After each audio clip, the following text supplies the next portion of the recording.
Here on the ground, change happens fast. Problems feel frequent and urgent. It's loud and anxiety runs high. From a satellite view, the Earth looks the same as it did thousands of years ago. We've been here before. Let's learn from our past and shoot for a better future.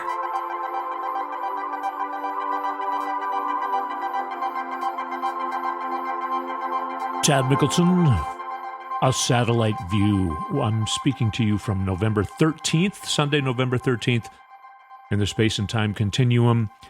It is just a few days after Election Day, which was on November 8th. I can't do math in my head right now. I'm not going to try and, let's see, 8, 9, 10, 11, 12, 5 days after. I used my fingers. First of all, I want to say that the results were very close to my predictions. And I'm not saying that because I want to say I told you so or that I'm better than the polling. I was following a lot of good people. Chris Bauza, for instance, did an incredible job. I just follow him on Twitter. Howard Dean, these are people who really know how polling works. And when you really use just regular logic, you realize that how does polling work? How do they get people between the age of 18 and 25 to be part of a poll? The answer is they're probably not. That's just regular thinking. Now, what I've noticed, and I've mentioned my friend who lives in Boston a lot on this show and on AM 950 as well, regular people who are more mentally healthy than I and don't get as caught into being obsessed with all this stuff. They're being exposed to basically the BS. I'm not doing this to say, I told you so, or to try and show that I know things that the big people on TV don't know. I'm doing it to try and comfort people like my friend who lives in Boston. I'm doing it to try and make sure that Democrats don't get discouraged. I'm doing it to make sure that Democrats get out and vote. In that regard, I'm just Barack Obama. Like, don't boo, vote. Because I realize, we all have to stay together. And I realize if everybody votes, the Democrats win. The sane people win. I also have a 19-year-old daughter who's very fired up about climate change, women's reproductive choices, gun violence. Those are the top three things. And we see now after the election, those ended up being the top three things. And the voting bloc of 18 to 25 was the main voting bloc that caused these really good results to happen, proving that they were not part of all the polling. Another thing that happened was there was a lot of what's being called junk polling, even right down to Real Clear Politics. They were showing polling averages that overstated GOP support, especially the crazy people. And what ended up happening then with that, they brought the polling averages to show that the Republicans were going to have a red tsunami. It also made those candidates able to raise money. Like, hey, I'm really doing well. I have a chance to win. I'm going to win. Either I'm going to win in a landslide or I have a good chance to win. Give me some support and let's get this over the finish line. When in reality, all of the real maggots got trounced because sanity took over. And also keep in mind that this was overwhelming things like gerrymandering. Now, it didn't overwhelm gerrymandering in Florida. Everyone's thinking DeSantis is a genius. No, he's not. He was doing a lot of nefarious things, including throwing people off voting rolls for years. And the gerrymandering in places like Florida and Georgia are overwhelming. Still, Democrats are performing very well in Georgia, at least. Florida, basically, I don't know what to say about Florida. Well, I do have a lot of things to say about Florida. For one thing, all the old pissed off maggot people who are retiring are moving to Florida. So Florida is just getting filled with more and more horrible, not human people. And it's very gerrymandered. So the poor people and the black people, they don't have a chance to vote. Their vote's not being counted in Florida the way it is in most of the rest of the parts of the United States. Same is true with Georgia. Otherwise, we would have had Stacey Abrams as their governor starting in 2018. A lot to say about that as far as Republicans cheating. The newest version of Republicans cheating was them putting together a whole bunch of these garbage polls, junk polling. Now, it looks like it backfired on them, actually, because they were saying red tsunami. So a lot of GOPers were like, oh, it's going to be a red tsunami. It's not a big deal if I vote. And a lot of Democrats were saying, no way. I'm going to make sure and vote. So it backfired on them the same way that many things are backfiring on them. Their plan that they really kicked into gear, starting with Reagan, they came up with the plan during Nixon. If the United States was the way that it should be, Nixon would have been by far the last and final. You could make arguments that it would have been previous to Nixon because Nixon cheated his way into the White House as well. But certainly Nixon would have been the last Republican president had it not been for all of the many ways that Republicans came up with manipulation and things like that over the last 40 years. And their long plan has finally come to an end. And I think it really, really came to an end on Tuesday night. Now, also, there's a chance that the Republicans will win the House. I don't think that's going to happen. Again, not to say I told you so, but on Tuesday night, basically, a lot of people thought I was crazy for thinking we were going to keep the Senate and hold on to the House. But now it looks very much like it's been officially ruled that we are holding on to the Senate. Another person I'd like to give a shout out to is Erica Marty, former field organizer to elect President Biden, volunteer for the Obama Foundation, and she's Gen Z. She said a few hours ago that she's 100% sure that the Democrats are going to hold the House with 219 seats. Chris Bowser, who also has proven to be extremely accurate, is also saying the Democrats are going to hold the House with 219 seats. I, because I follow smart people instead of liars and people who wish the world was the way it used to be, am agreeing with them. And I predict Democrats will hold on to the House with 219 seats. Now, I predicted it was going to be more like 222 seats in the past.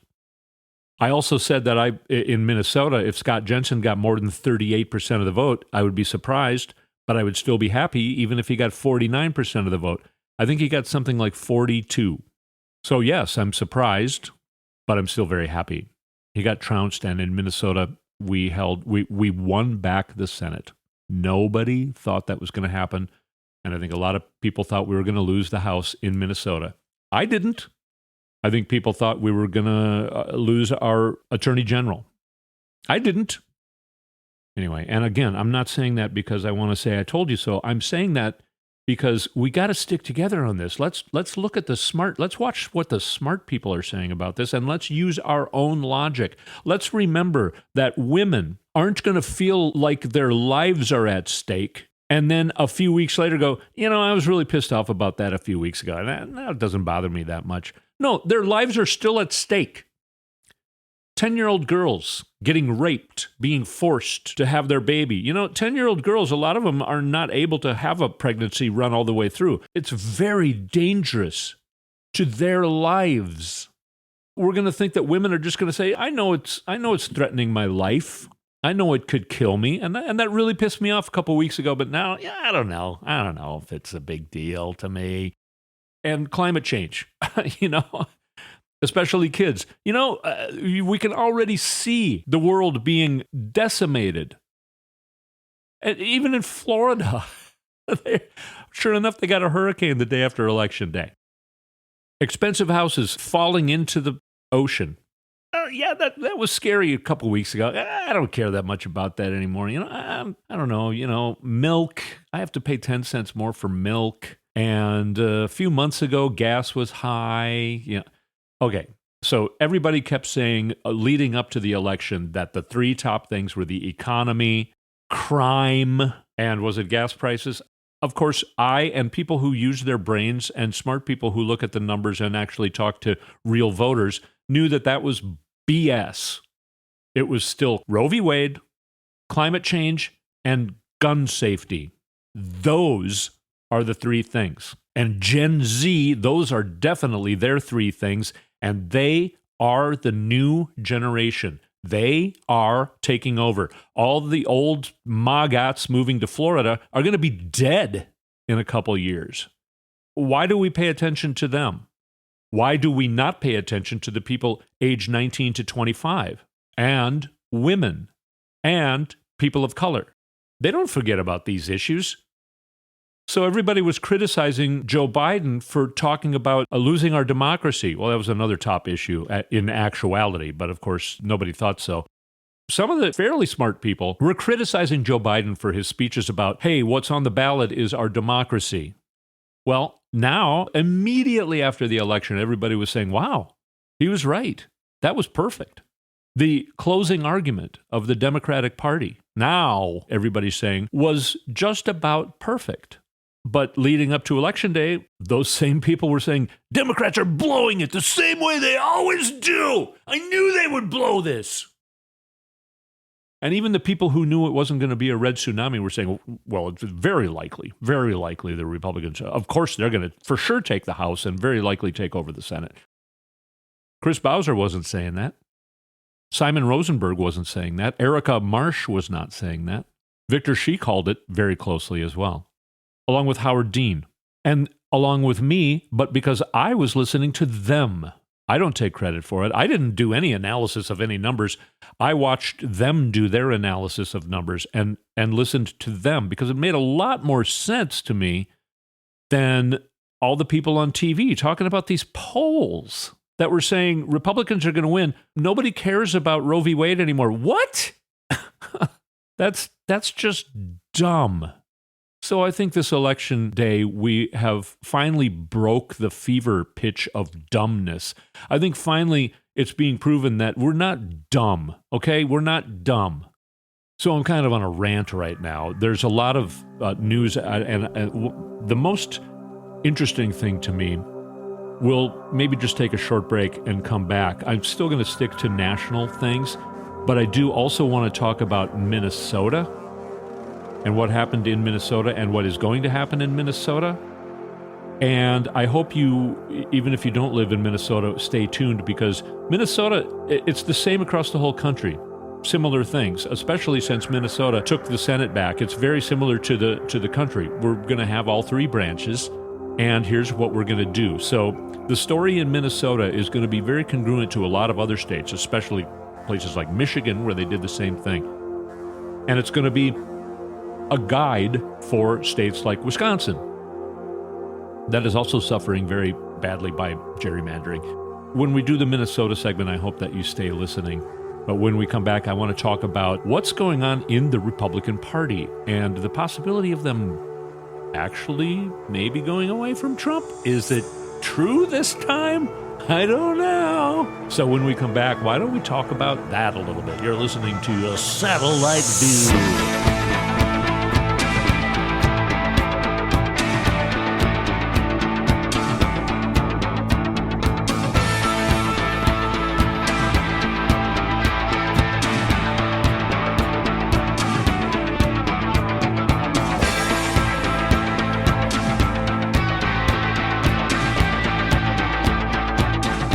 And we're back. Todd Mikkelson with A Satellite View. So the last segment, you just heard it, but I'll do a brief reminder that I was talking about my predictions of the election that happened last Tuesday and how accurate they were, but it's not because of me, it's because I was following people who really knew what they were talking about. I was not following people on TV shows and the polls. Something I did not predict, or something that I very wrongly predicted, there would be a scary backlash. First, it would start with Republicans denying the results, doing the same thing that they're still doing with 2020, but they don't seem to be doing it with 2022, and that's what's very interesting to me, and something that really is surprising to me. They're not saying that this was rigged. It's rigged. They're not saying that this time. I mean, yeah, Trump is saying it maybe, and Marjorie Taylor Greene. So, and some of the dumbest of the dummies on Twitter and things like that, they're saying, well, why is it taking so long to count? That's cheating. Yeah, that doesn't work anymore. And they're just way behind the curve. Fox News and Charlie Kirk and what's that, Ben Shapiro, all those crazies.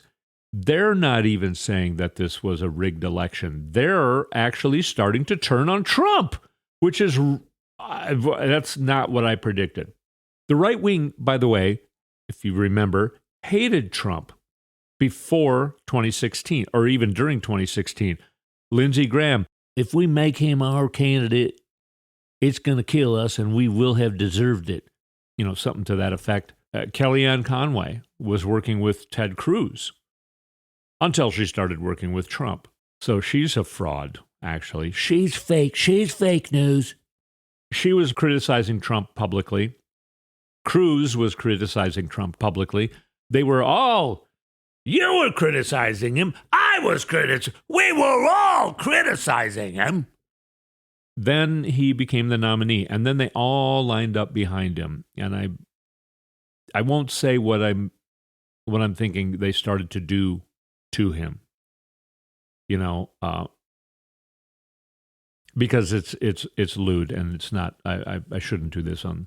I got to make a decision on this podcast. Am I going to go lewd like I do in normal life, or am I going to no? So I'm going to clean it up. So I'm not going to say what they began doing to him once they decided that, oh wow, he's got all the power.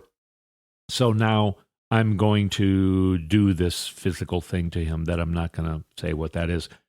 Fox News. It's amazing. I mean, I really thought there was going to be another insurrection by now, even. I thought it was going to happen almost immediately after election night. I thought there would be violence. I thought all of these people would be immediately saying that it was rigged and it's fake and we should not accept it and we should rise up against it with our guns. I seriously was scared of that, and I'm astonished. I'm astonished. A searing indictment of the Republican Party, radical candidates. These are things that people on Fox News are saying. America hates Biden. America realizes that the recession is here, which it's not. There's no recession. Even though America, they hate Biden, they hate Democrats, they're kind of going, okay, well, it seems like they hate us even more. So they're wrong in thinking Americans hate Democrats and hate Joe Biden. But what I think is kind of hilarious is they sincerely believe Americans hate Democrats and hate Joe Biden, but they're now accepting that Americans hate them even more than they hate Biden and Democrats. Michelle Bachmann, the church has been praying for 2 years. It's been a tough 2 years, and the church has been praying. This did not only not turn out to be a red wave, but we're not even dog paddling. That's what Michelle Bachmann said on Fox News. Roland Martin points out, he shows that clip on his show, and he goes, hey, maybe it's because Jesus ain't on your side, Charlie Kirk, live on his show on election night. No, the people I trust are calling it in the Wisconsin gubernatorial, a moment that's majestic to watch. But the thing is somebody like Charlie Kirk, I thought he would get the results and saying, oh, they're calling it for the Democrat, and that's BS. We got to rise up and fight against that. Everybody, go to the Wisconsin Capitol with your guns. That's what I thought was going to happen. And it's not. It's not happening. The Republicans are actually turning against Trump. And they're turning against this crazy MAGA-ism.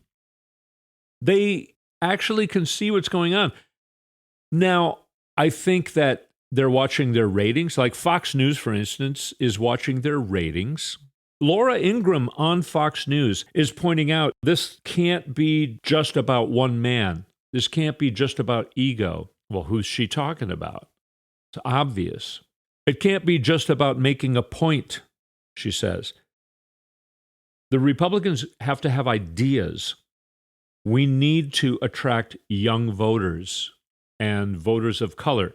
Okay, good luck with that, because that ain't ever going to happen. She's saying we need to attract them with ideas. We can't just keep doing what we've been doing. We can't just be talking about Donald Trump is basically what she's saying without saying those exact words. She's saying we need to woo them with our ideas. You have no ideas. You have not had ideas.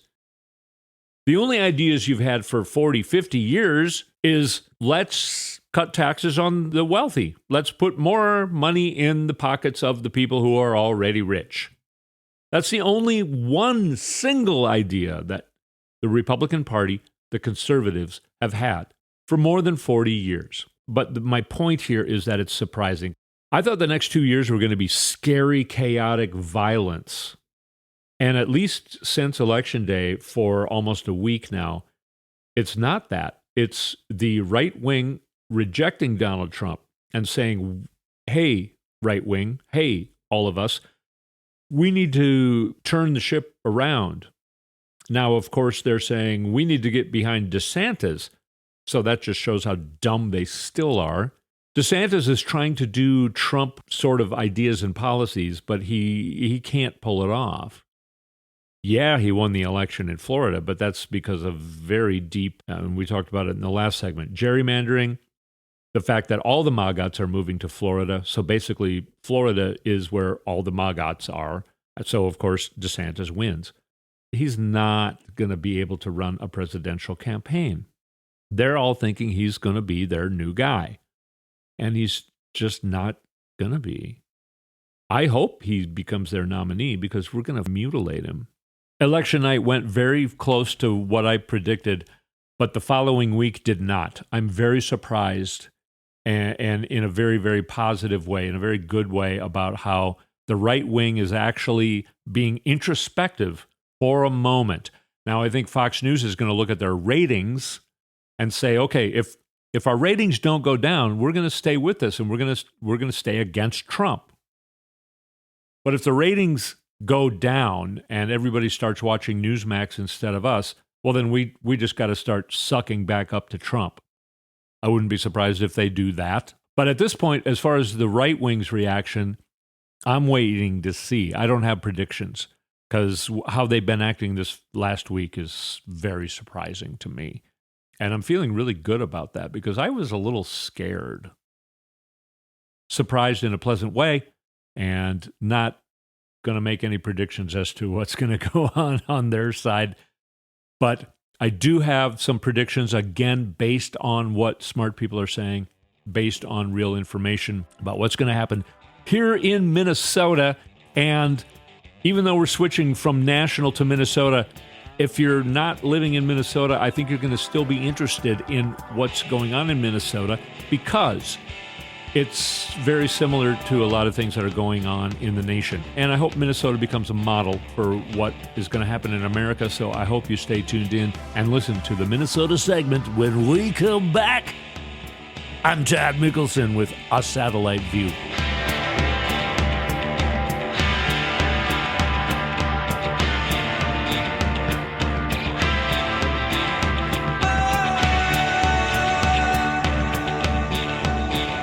Yeah, now talking about Minnesota. Again, I re-listened to an interview I did with Melissa Hortman on June 24th of 2022, this last summer. Melissa Hortman being the Speaker of the House in Minnesota, and she remains the Speaker of the House after Election Day this last week. She's a good friend of mine. I met her when I first started running for office back 10 years ago. She's one of the best. I just think she's doing a great job.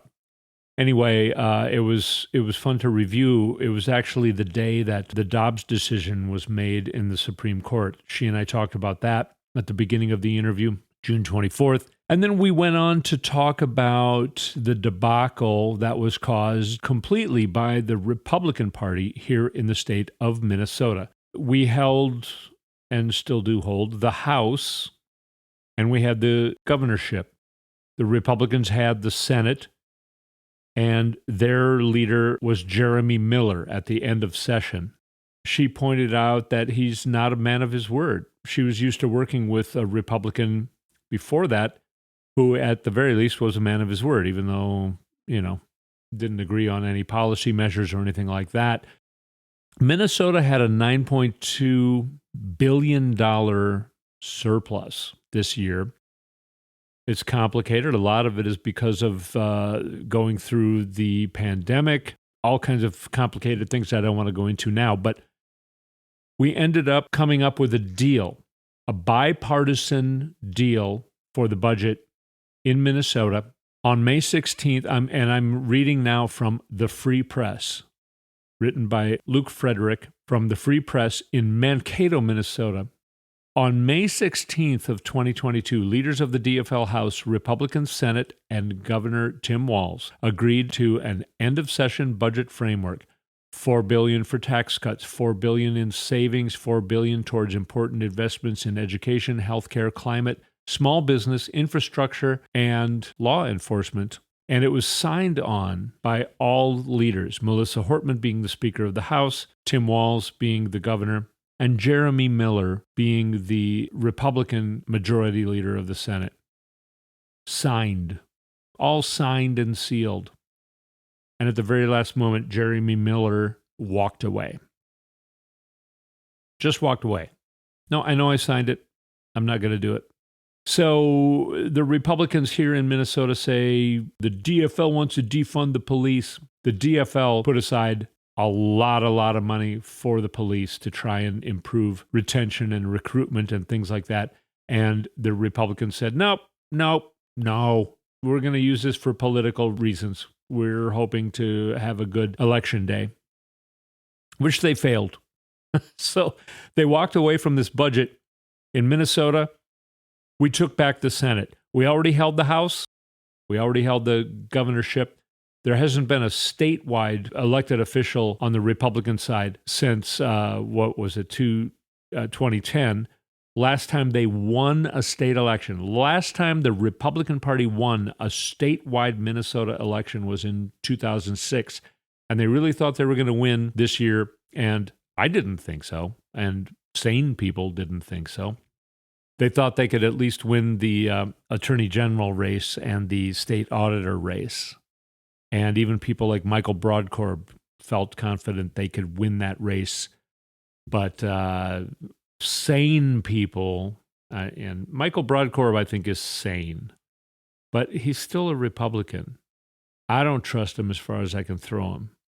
So here in Minnesota, we now hold all three branches of power for the first time in a decade. The Republicans have been blocking everything, including funding for law enforcement. They've been doing that just for political reasons. They block everything. I was working on paid family and medical leave as a small business owner. Starting 9 years ago, I started to go down to St. Paul and testify in committee hearings about paid family and medical leave. We've been trying to pass this for 9 years, and the Republicans keep blocking it. It's a small business issue. It's a people issue. Republicans have been blocking funding for childcare forever.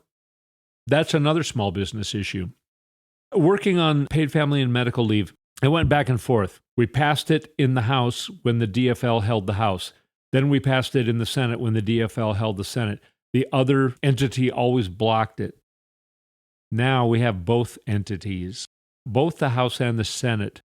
So I'm going to be going down to St. Paul and testifying again as a small business owner, telling them about how paid family and medical leave will benefit small business owners like me, telling them how funding for childcare will benefit small business owners like me. And this time, the Republicans will not be in a position to block it. They signed on to a bipartisan budget using a $9.2 billion surplus to fund infrastructure, to fund law enforcement in a way we haven't been able to for decades, to fund education in a way we haven't been able to for decades. They signed on to do that. They signed their name, and then at the last minute, they walked away.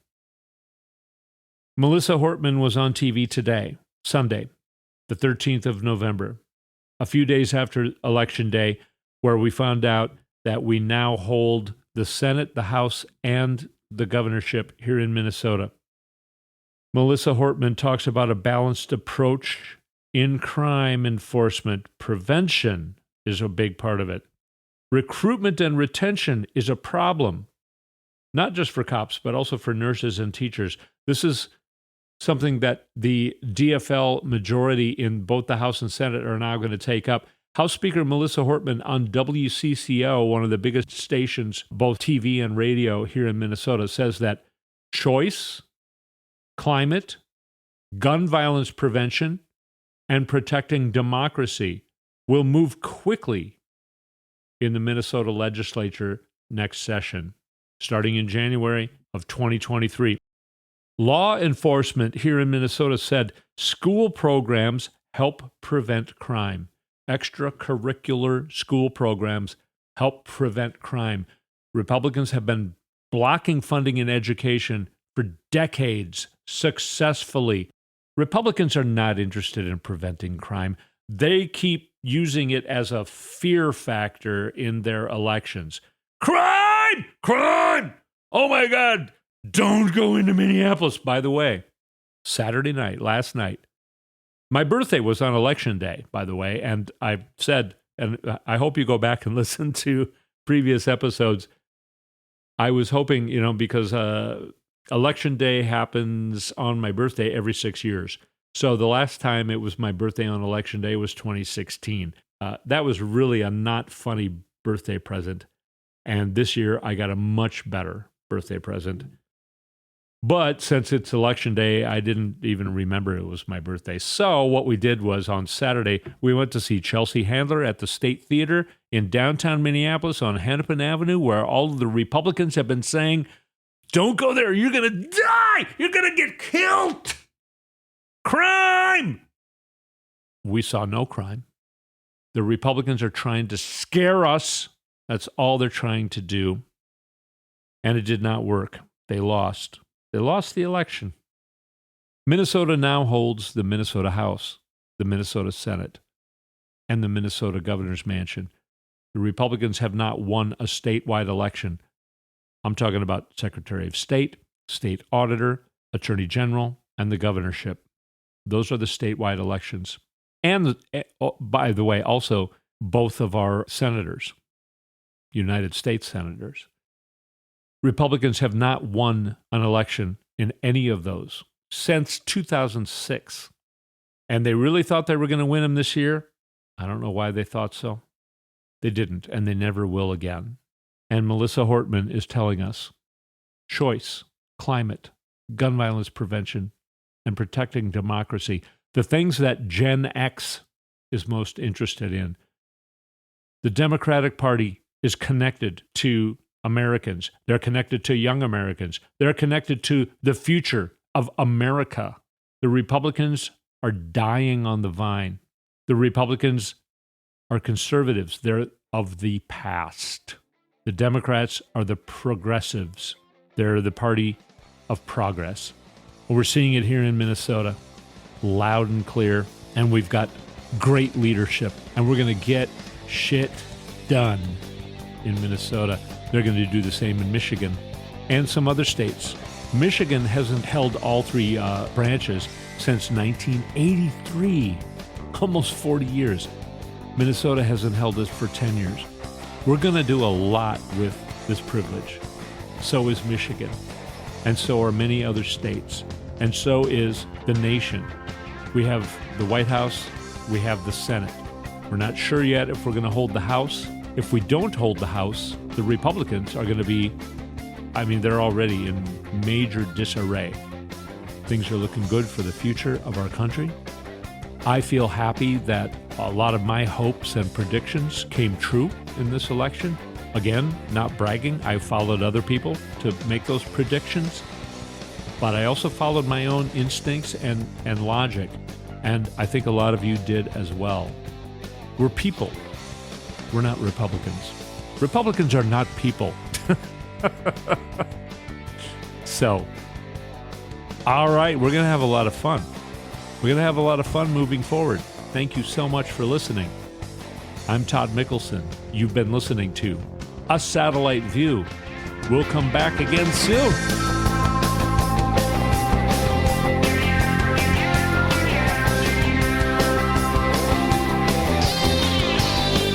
been listening to A Satellite View with Todd Mikkelson. Go to toddmikkelson.com for links and more information.